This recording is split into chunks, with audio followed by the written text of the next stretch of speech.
Amid the China-U.S. trade war, other nations are focusing on bilateral economic ties between the two. This is the focus of a symposium hosted by think tanks from both countries and from Singapore. About 80 delegates from 10 nations are discussing key issues on this matter, especially the current trade war.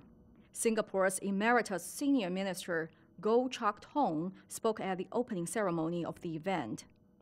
An all-out conflict between the U.S. and China would be disastrous, not only for Asia, but for the world. He feels the best way forward is to forge a common cause for the two nations.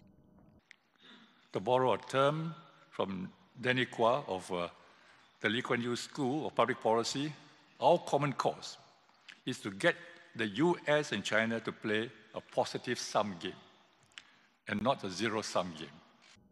Former Chinese Vice Premier Zheng Peiyan talked about the harm of some people's proposals of decoupling China. From the macroeconomic perspective, decoupling will benefit neither oneself nor others.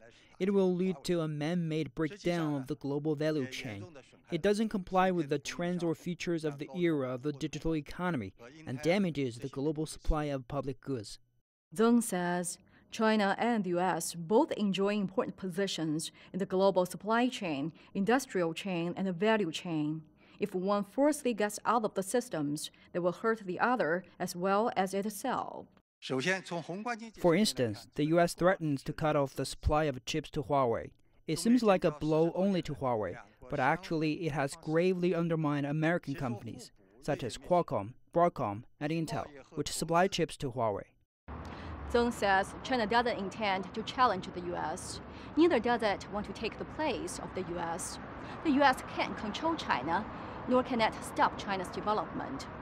Both countries have their own development goals, but it doesn't mean it has to be a zero-sum game.